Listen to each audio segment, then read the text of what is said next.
Bueno, buenos días a todos. Muchas gracias por la presencia, por estar acompañando. Me emocionaron las palabras de Paula, la verdad que me llegaron muy profundo. Ya pensar en mis hijas y darme cuenta que fueron el motor, ¿no? de mi búsqueda.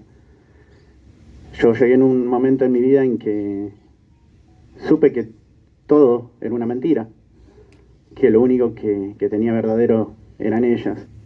Y sí, fueron fundamentales, ¿no? En poder afrontar lo que sea, entendiendo que era su vida también la que estaban creciendo en la mentira, con una identidad falsa. El poder dar ese paso y llegar a Abuelas de Plaza de Mayo y pedir ayuda fue un camino muy largo, muy doloroso, eh, estando en momentos muy oscuros.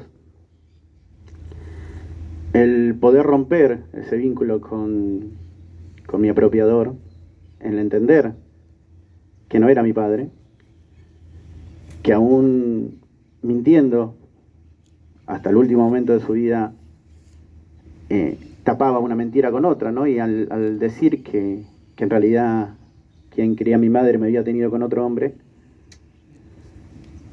estaba reconociendo que no era mi padre.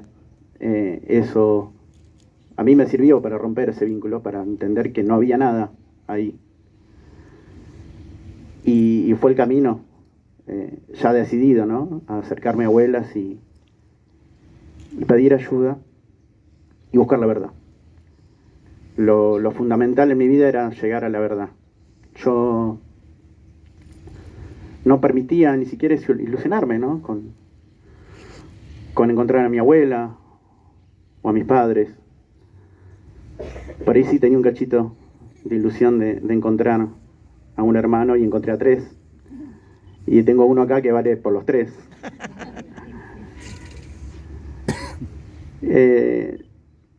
La vida me disparaba algo totalmente inesperado. El tener a papá y tres hermanos es hermoso. El saber que me estuvieron buscando es muy difícil de poder explicarlo, no lo que se siente. Eso me trajo felicidad a mi vida. La verdad me trajo paz. Terminó con 46 años de mentiras. Y poder compartir, ¿no? Cada momento de la vida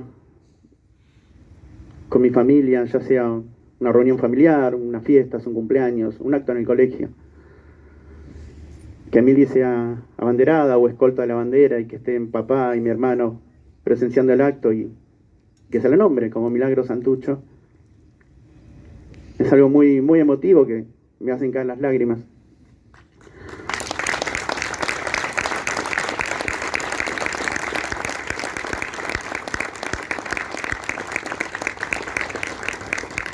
Es eso, ¿no? El haber poder corregir el destino y que mis hijas no sigan creciendo en la mentira.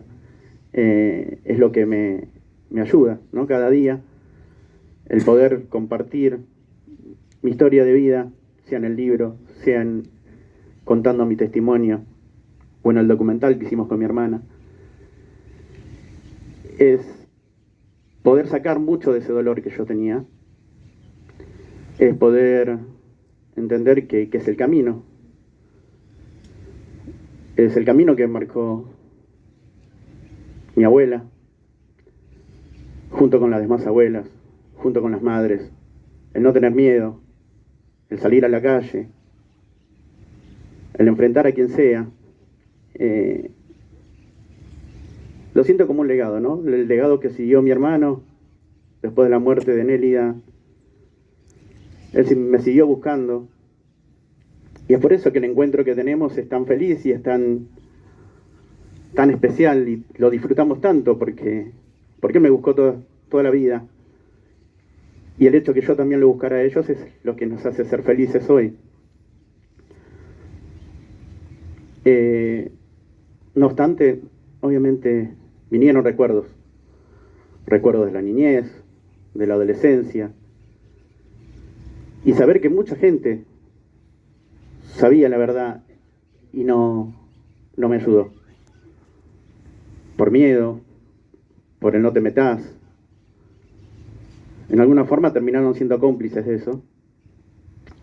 Pero yo no siento rencor hacia eso. Obviamente entiendo que los culpables fueron mis apropiadores, los principales. Y recordar, ¿no? Venir a mi mente, ni siquiera es que me ponía a pensar, circunstancias de la niñez, de la adolescencia, que marcaban muchas cosas, había muchas señales ahí, de por ahí no violencia física, pero sí violencia psicológica, de un hombre que ya no perteneciendo a la policía vivía armado, alardeaba de eso. El único momento que sacaba su arma era a la hora de sentarnos a almorzar o de cenar, y la colocaba arriba de la mesa. Ni siquiera es que lo guardaba en un mueble. El entender que la forma de hacerme feliz a mí o sacarme una sonrisa era comprando los momentos. Ir una tarde a un circo de paseo solo con él y que se acerque antes de que empiece la función al payaso. Cuando comienza la función está el acto y el payaso empieza a llamar a chicos que pasen al escenario y en un momento me llama a mí, yo con 5 años, y no quería ir, tenía vergüenza. Me seguía insistiendo que vaya, casi que a los empujones me manda él. La pasé muy mal, estaba lleno el circo, estaba nervioso, tenía que bailar, yo ni me moví, estaba petrificado. Cuando vuelvo, llorando, él se enoja, me reta, me hace pasar un momento muy horrible. Y entendí, con el tiempo, que él había sobornado a ese payaso para que me llame, para que yo supuestamente iba a disfrutar de ese momento, y para nada fue así. Entendiendo cómo son las cosas, creo que es la forma, ¿no?, que se manejaban, ¿no?, de esto del soborno y del arreglo y de querer comprar los momentos. El ver, y a medida que crecía, que yo no compartía muchas cosas con ellos. Recuerdos de la niñez, cuando en la televisión aparecían las madres o las abuelas, y en esa casa se las insultaba, sobre todo él. Lo mínimo que decía era viejas locas. Y había momentos que había una discusión en el cual quien quería a mi madre le decía, pero fíjate, son madres, son abuelas, están reclamando por sus hijos, por sus nietos. Y yo pienso que es cínica, ¿no? Porque poder empatizar con ese dolor, pero a la vez ser una de quien se estaba robando un bebé, se estaba apropiando.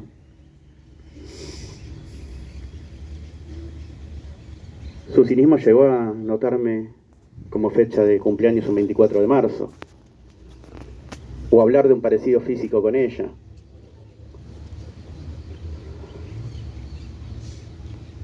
Yo, mi preadolescencia, adolescencia, cuando tuve la posibilidad de ver la película La Noche de los Lápices, me cambió gran parte de mi visión sobre esto, ¿no? En entender que me podía haber pasado a mí. Y el darme cuenta que lo que se hablaba en esa casa no era lo que había pasado. A medida que fui creciendo, cada vez compartía menos cosas, menos pensamientos con ellos. Pero en ningún momento dudaba, pensaba que no fueran mis padres. Hasta, bueno, esos 21 años cuando muere quien quería a mi madre y él al poco tiempo forma una nueva pareja. Y es donde llega una hermana de crianza, 20 años más grande que yo, y me plantea dudas que decía tener ella junto con su marido, pero en realidad era más que eso, solo que no se animó a decirme todo. Fueron muchos años de vivir en la duda, con culpa. Yo cuando le pido explicaciones a él, lo niega, dice que la que mentía era ella, que él era mi padre, y había un acta de nacimiento que decía que era mi padre. Yo también consciente que había nacido en la dictadura y que él había sido policía de la bonaerense durante la dictadura. Y esto, ¿no?, de cumplir los años un 24 de marzo era algo que me hacía mucho ruido. Fueron muchos años vivir así. Pero bueno, gracias al hacer terapia, a poder hablar de esto, es que rompí con esos miedos, con esa culpa que yo tenía, ¿no? Yo pensaba, si yo me acerco y pido ayuda, es una forma de hacer una denuncia. Y sentía culpa de que él fuera preso. O por ahí me planteaba, y si me equivoco, y realmente es mi padre, ¿cómo me perdona eso? El hecho de volver a convivir con él terminando la pandemia y enfrentarlo, gracias al trabajo que hice con mi psicóloga, el que me hizo entender que nadie me iba a traer la verdad, que la verdad la tenía que buscar yo. Y obviamente él sabía la verdad. Y no se la tenía que pedir, sino exigirle. Era terminar discusiones a los gritos, ¿no? Que cuántos años más me iba a seguir mintiendo y que me dijera si realmente era mi papá o no. Él evadía, él se escapaba de la situación, y el día que habló, siguió mintiendo, diciéndome que en realidad ella se había ido con otro hombre y que tiempo después vuelve con un bebé y él la perdona. Él tuvo 20 años o más para decirme la verdad desde la primera vez que le pregunté, y eligió no hacerlo, porque realmente esa tampoco era la verdad. Pero ahí, bueno, pude iniciar el camino hacia abuelas y hacia la verdad y a poder darle la verdad a mis hijas. El sentido que yo le encuentro a todo esto es el ejemplo de la fuerza de mamá en tener a su bebé en las peores condiciones que puede estar un ser humano.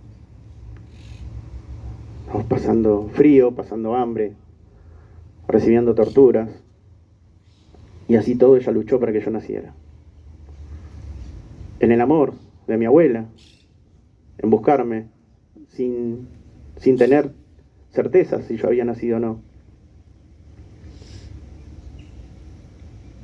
Y en la de toda mi familia, en mi hermano, mis hermanos, el papá,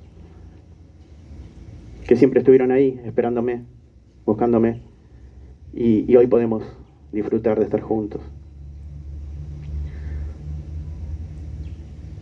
El libro habla un poco o bastante, de todo eso, de lo difícil que es el desarraigo. Son cosas que hablo con mi hermano, que en diferentes circunstancias, pero también, ¿no?, han sufrido esto de perder amigos, de perder lugares.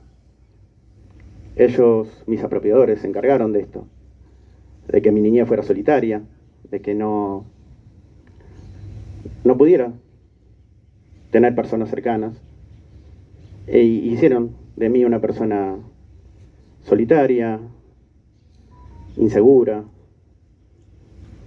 muy reservado.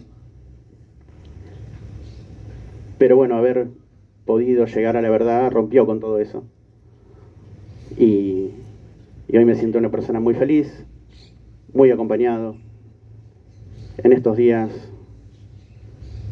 estuve pasando unos momentos no muy gratos con un accidente que tuvo mi hija mayor. Se fracturó la rodilla. Y poder estar acompañado de papá, de mis hermanos, poder compartirlos, el que me digan va a salir todo bien, me ayuda muchísimo el saber que no estoy solo. Son cosas que pasan, que la vida es así, y no todos son lindos momentos, pero el estar acompañado y sabiendo que la vida ahora distinta ayuda muchísimo. Ojalá el libro ayude a inspirar, ¿no? A inspirar a quienes tengan dudas, a quien alguno sepa de personas que puedan dudar de su identidad, que ayude a poder sembrar memoria, a darnos cuenta que cosas como esta no tienen que volver a ocurrir, que no lo podemos permitir. El hecho de que nos podamos juntar, podamos compartir, podamos charlar, es el camino, ¿no? Es la forma, no hay otra. Como se está diciendo, afortunadamente en estos días, nadie se salva solo. Creo que es por ahí. El libro viene a eso, a sumar una historia entre miles que demuestra, ¿no? lo sangrienta y lo cruel que fue la última dictadura militar. Son miles de historias, miles de familias que han sido destruidas. Y este libro lo que trae por ahí es un cachito de luz, es decir,